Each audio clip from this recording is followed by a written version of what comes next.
Okay. A couple of sessions ago, Roshi and I talked about the first part of the Genjokoan, and I'm going to continue with the second part. And it goes like this. To carry the self forward and realize the 10,000 dharmas is delusion. That the 10,000 dharmas advance and realize the self is enlightenment. It is Buddhas who enlighten delusion. It is creatures who are deluded in enlightenment. Further, there are those who attain enlightenment above enlightenment. There are those who are deluded within delusion.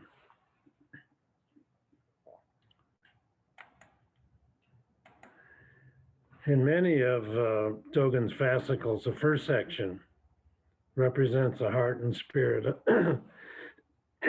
excuse me, represents the heart and spirit of the topic. And the subsequent sections explain or extend the first section. So the first section, he talked about delusion and enlightenment. And he talked about no delusion and no enlightenment. And in this section of the Genjokoan, he explores delusion and enlightenment. So to carry the self forward and realize the 10,000 dharmas is delusion. Zen is based on the enlightenment of the Buddha and on the enlightenment of the successive ancestors and Zen masters. If we don't know what the enlightenment of the Buddha is, we don't know the foundation of our practice. However, it's not something you can directly describe, but we can point to the finger that's pointing to the moon. Buddha mentioned deluded thoughts as a barrier to realizing Buddhahood. Or we could say that delusion obscures enlightenment. Master Obaku, who was the teacher of Master Rinzai, said something very similar. He said there's no distinction between Buddhas and sentient beings, but that sentient beings are attached to forms and so seek for Buddhahood. By their very seeking, they lose it. Even though they do their utmost for a full eon, they will not be able to attain it. So here Obaku is saying the same as Dogen, to carry the self forward and realize the 10,000 dharmas is delusion.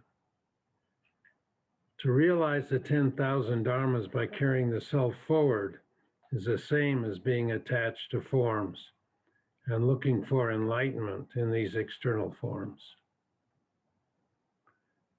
Obaku continues, they do not know that if they put a stop to conceptual thought and forget their anxiety, the Buddha will appear before them.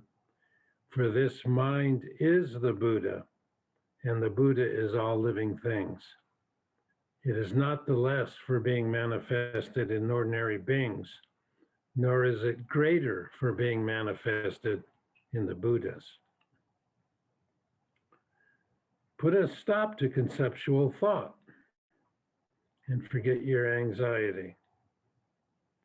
Then Buddha will appear before you.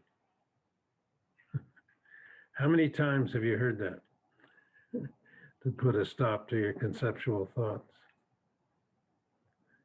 So we don't put a stop to it. You know, that's kind of creating another thought to try and stop a thought. What we do is we just don't engage them when we're meditating. It's not that conceptual thoughts are bad or something useless. No, not at all. We need them in our life. But you don't need them during Zazen. Yeah. Just don't engage them and they'll disappear by themselves. And if you do that, your anxiety will drop away too. So we've heard it a lot, but is it so? Is it the truth? Does it make good sense for you? Does it work for you?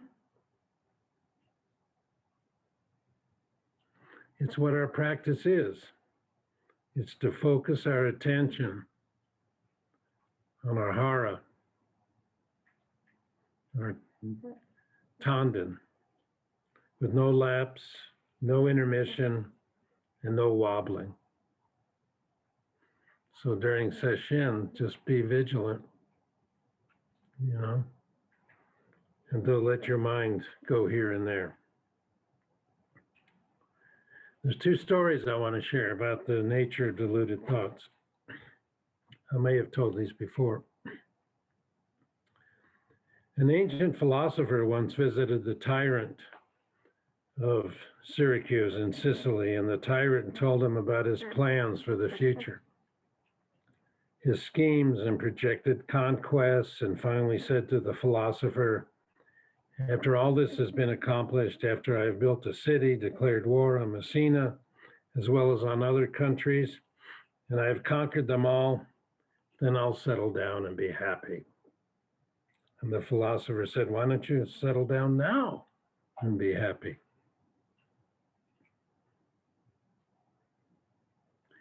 It reminds me of these 10-year and 20-year plans that people have, about how much wealth they're going to accumulate, and then they're going to follow certain career paths, and then they're going to be happy.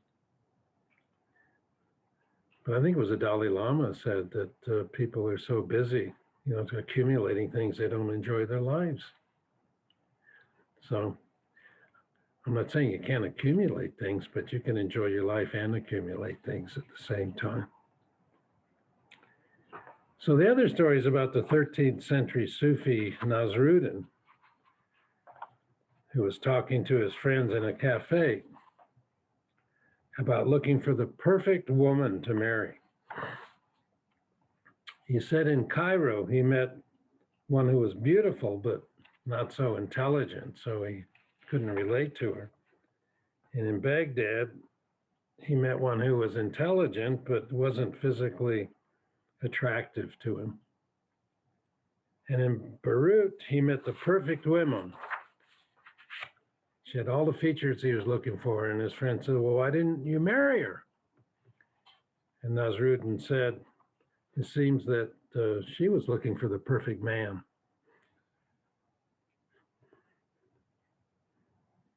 Looking outside for forms and shapes.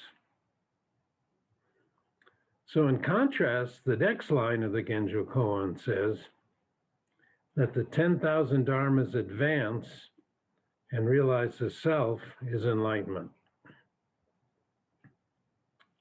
That the 10,000 dharmas advance and realize the self is enlightenment, not that the self advances and realizes the 10,000 dharmas, which is delusion. So consider these poems of Nyogen Senzaki. He was a Zen teacher who set up a floating zendo in Los Angeles before World War II. Then, with other Japanese, he was interned in a concentration camp until the war ended. His internment poems were published posthumously. This one's called Parting. It starts out, "Thus I've heard." So those of you who have read sutras know that sutras always start, "Thus I've heard." That's actually the comment of Ananda, who was a disciple of the Buddha. He said, "Thus I've heard," and then the sutra would continue. So Nyogen Senzaki starts his poem, "Thus I've heard. The army ordered all Japanese faces to be evacuated from the city of Los Angeles. This homeless monk has nothing but a Japanese face. He stayed here 13 springs, meditating with all faces from all parts of the world, and studied the teachings of the Buddha with them. Wherever he goes, he may form other groups, inviting friends of all faces, beckoning them with the empty hands of Zen.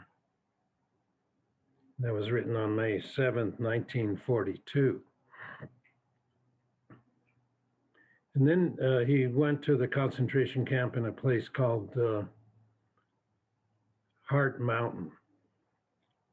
And he wrote this poem about Heart Mountain. He said, morning haze gives an illusion of California. The east wind promises the coming of spring. With the snow-covered plateau of internment, evacuees can go no place else. They can only admire the gorgeous sunrise beyond the barbed wire fence above the hills and mountains. That was written in 1943. So the 10,000 dharmas of internment and denial of freedom of movement advanced and realized Nyogen Senzaki's no self. There's no self-pity or resentment in his poems. Just appreciation of the gorgeous sunrise beyond the barbed wire. When he returned to LA after the war, to Los Angeles after the war, he continued to share the teachings of Buddha with people of all faces. But that homeless monk had nothing but a Japanese face. In the 1950s, my teacher, Maizumi Roshi, studied with Nyogen Senzaki in LA. And when I was at the Zen Center of LA training for many years, we would visit Nyogen's grave every New Year and chant a memorial service. His gravestone had the following inscription: Friends of the Dharma, be satisfied with your own heads. Do not put any false heads above your own. Then minute after minute, watch your steps closely. Always keep your head cold and your feet warm. These are my last words to you.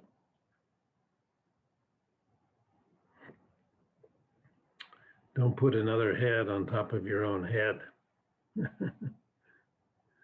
Otherwise, you'll land a job in a sideshow somewhere. But it's important. He says, minute after minute, closely watch your steps. Always pay attention. That's what he did. You know, he always paid attention wherever he was. And so the 10,000 dharmas advanced and realized the self, which is enlightenment. Here's another example in the poem by Layman Pang. He said, in my daily life, there is no other chores than those that happen to fall into my hands. Nothing I choose, nothing reject. Nowhere is there a do, nowhere a slip. I have no other emblems of my glory than the mountains and hills without a speck of dust. My magical powers and spiritual exercise consist in carrying water and gathering firewood. No, I'm sure you've all heard the expression about chopping wood and carrying water as the symbol of Zen practice, but it comes here from this poem of Layman Pang. But it doesn't mean that he's avoiding responsibility. When I first went to the Zen Center of LA as a resident, I thought I would spend my days doing Zazen and during the work periods just picking weeds in the garden. Sounded like a perfect life to me after I was in academia for many years. And but when I got there, ideas were dashed because Bernie Glassman wanted me to be in charge of fundraising. So, like Layman Pong said, fundraising fell into my hands. It was nothing I chose, but I didn't reject it either. So, but I did. I put myself into fundraising, and I learned how to be a pretty good fundraiser. But it's, you know, some people are naturals at it, but I just worked at it. But so the next line of Dogen says it's Buddhas who enlighten delusion, and it's creatures who are deluded in enlightenment. So let me just say something here about our practice. I mean, it says everybody has a wisdom and compassion of the Buddha. Everybody is intrinsically enlightened, but we have to realize it ourselves, otherwise it's meaningless. So experientially, we have to know it's true. And this story I'm going to read is fairly long, but it's really illuminating, is of Hakuin, who lived in the late 17th and 18th centuries in Japan. And he describes in this section I'm going to read his first Kensho and subsequent practices. In the spring of my 24th year, found me in the monks' quarters of the Aiganji in Echigo, pursuing my strenuous studies. He said, night and day I did not sleep. I forgot both to eat and rest. Suddenly a great doubt manifested itself before me. It was as though I were frozen solid in the midst of an ice sheet extending tens of thousands of miles. A purity filled my breast, and I could neither go forward nor retreat. To all intents and purposes, I was out of my mind, and the mu alone remained. Although I sat in the lecture hall and listened to the master's lecture, it was as though I were hearing a discussion from the distance outside the hall. At times it felt as though I were floating through the air. The state lasted for several days. Then I chanced to hear the sound of the temple bell, and I was suddenly transformed. It was as if a sheet of ice had been smashed or a jade tower had fallen with a crash. Suddenly I returned to my senses. I felt then that I had achieved the status of Yentao, who through the three periods of times encounter not the slightest loss. So Yentao in Japanese is Ganto. And he was a very well-accomplished master, but he was actually killed by bandits. And they said that when the bandit ran the sword through him, he shouted, and his shouts could be heard all over the province. And then that was another topic of discussion. Why did an enlightened man shout like that? But that's another topic. So Hakuin says, all my former doubts vanished as though ice had melted away. In a loud voice I called, wonderful, wonderful. There's no cycle of birth and death through which one must pass. There's no enlightenment one must seek. The 1700 koans handed down from the past have not the slightest value whatsoever. And the Hakuin said, my pride soared up like a majestic mountain. My arrogance surged forward like the tide. Smugly, I thought to myself, in the past 200 or 300 years, no one could have accomplished such a marvelous breakthrough as this. Shouldering my glorious enlightenment, I set at once for Shinano, calling on Master Shoju. I told him my experience and presented him with a verse. The master, holding my verse in his left hand, said to me, "This verse is what you have learned from study. Now show me what your intuition has to say." And he held out his right hand. I replied, "If there were something intuitive that I could show you, I'd vomit it out." And I made a gagging sound. The master said, "How do you understand Joshu's Mu?" And I replied, "What sort of place does Mu have that one can attach arms and legs to it?" The master twisted my nose with his fingers and said, "Here's some place to attach arms and legs." I was nonplussed, and the master gave a hearty laugh. "You poor hole-dwelling devil," he cried. I paid him no attention. He continued, "Do you think somehow that you have sufficient understanding?" I asked, "What do you think is missing?" From then on, every time he saw me, the master called me a poor hole-dwelling devil. Actually, the first time I read it, the translation was a bedwetting imp. He said, "You poor bedwetting imp." But this, I don't know, a hole-dwelling devil, I guess, is similar. Same company, yeah. So after I devoted myself to intense study of the koan, not pausing to sleep or eat, one day I had an awakening and went to the master's room to test my understanding. But he would not approve it. All he did was call me a poor hole-dwelling devil. I began to think I better leave and go someplace else. Yeah, I'm not appreciated here. He didn't acknowledge my awakening that, eclipsed every awakening for the last 300 years. I'm going to go somewhere else.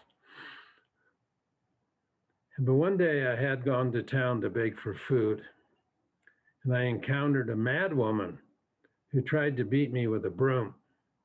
Actually, I'd read in another place that the woman knocked him unconscious with a broom. And then when he came to, he said, unexpectedly, I had penetrated the koan. Then the other koans that had puzzled me fell into place of themselves, and I penetrated them all. And after I returned to the temple, I spoke of the understanding I had gained. The master neither approved nor denied what I said, but only laughed pleasantly. But from that time forward, he stopped calling me a poor hole-dwelling devil. So I read this long excerpt from Hakuin's autobiography to illustrate that first, he was a creature deluded in enlightenment. The enlightenment that he thought he had blinded him, and so he was a creature deluded. And then he became a Buddha enlightened about delusion. But it gives you an idea of the intensity of his practice and the amount of effort that he put into it. And then the last section says, further, there are those who attain enlightenment above enlightenment. And there are those who are deluded within delusion. Now, both of these lines refer to states of Buddhahood. It might seem like at first glance that the first one is a higher state, those who attain enlightenment above enlightenment. But actually the second one, those who are deluded within delusion, is a higher state than the first. It's said that there's no end to one's enlightenment. Even after scaling the heights of Mount Sumeru, there's the vast sky beyond.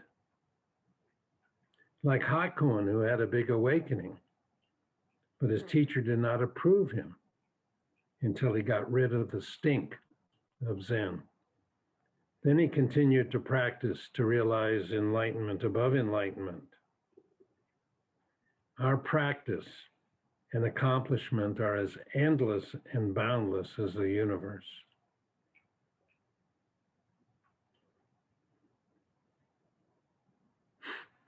As all of you know, I say many times, just keep going.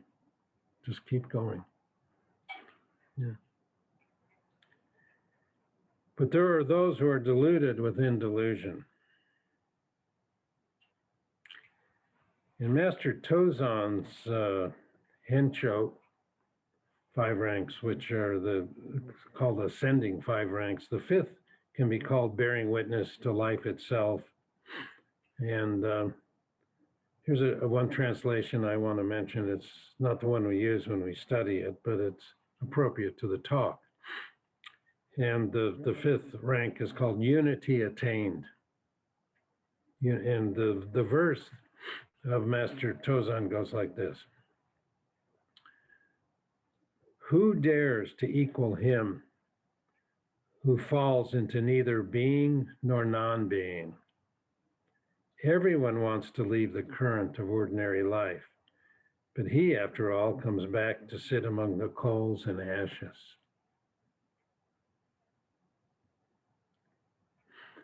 So if you're beyond being and non-being, what are you? I think Roshi told a story about Nansen, who was so far beyond being and non-being that even the devas, the gods, couldn't perceive him. And so they tried to trick him so that they could perceive him. And they threw some breadcrumbs down outside of the kitchen in the monastery.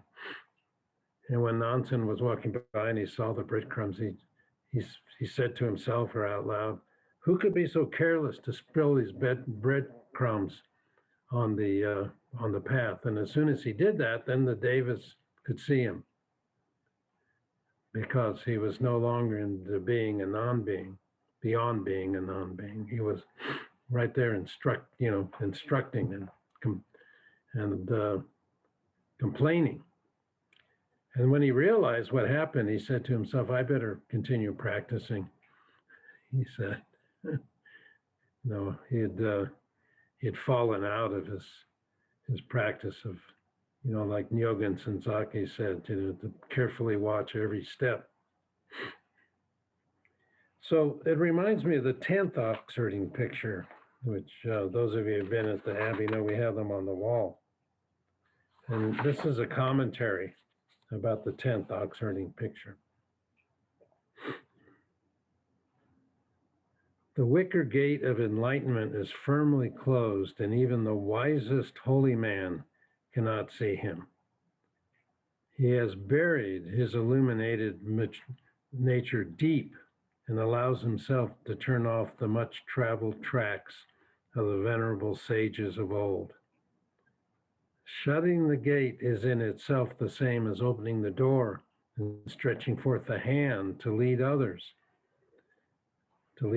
in at the same time.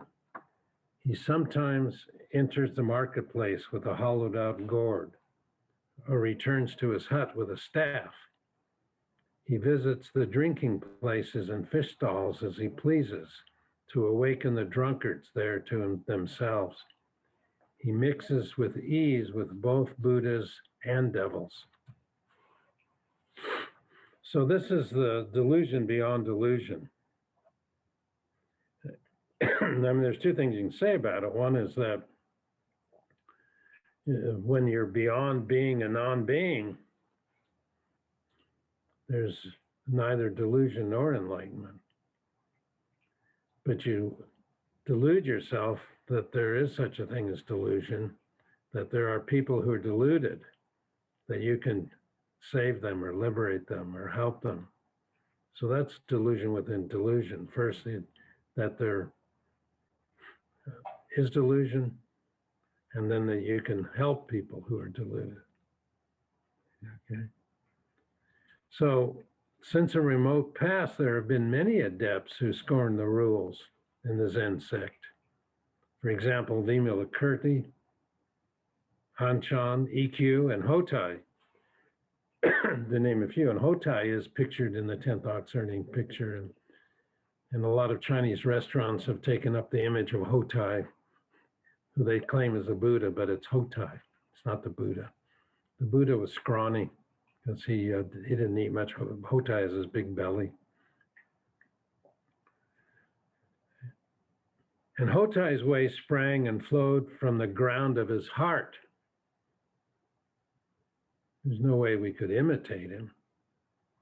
And this attitude is represented by an old Zen saying of Master Chosha in case 36 of the Blue Cliff Record. He said, once I went away over the fragrant meadows, and now I come home, wandering through falling leaves.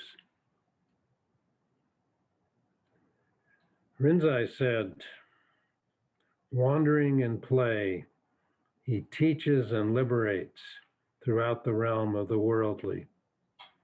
He never turns away from a single person, and he never turns away from the one, from the unity. The pure light sends its rays through the cosmos, and in it, all beings are one. Dear student, the brave person knows today that there is no anxiety in the original self.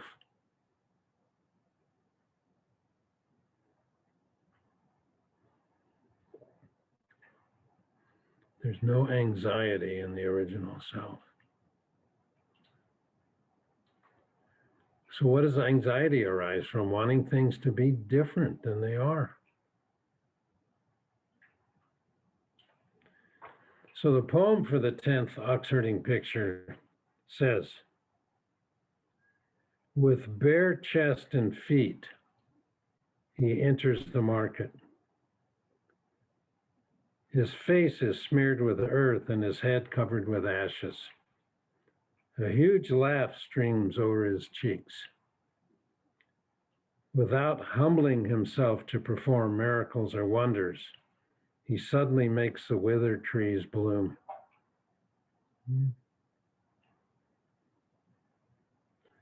So, like it said in Tozan's verse, he, after all, comes back to sit among the coals and ashes.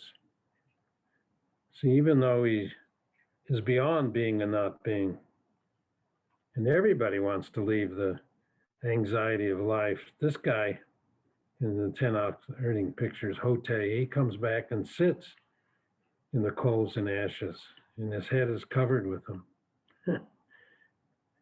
But how does he make the withered trees bloom? So in the wine shops and the fish stalls and the marketplace, there's all kinds of withered trees that he encounters and holds out his hand. But this miracle or wonders in the last stanza means as much as, means more than magic or optical illusion. There's neither magic, mystery, nor wonder in the real truth. Whoever thinks there is on the wrong track. Of course, there's all kinds of clever things in Zen, and some of you have done this, such as take a 9-story pagoda out of a teapot, or squeeze water out of a glowing tongs, or put yourself into a wooden column, or create a mountain. There's nothing magical or wonderful. It's just our everyday triviality.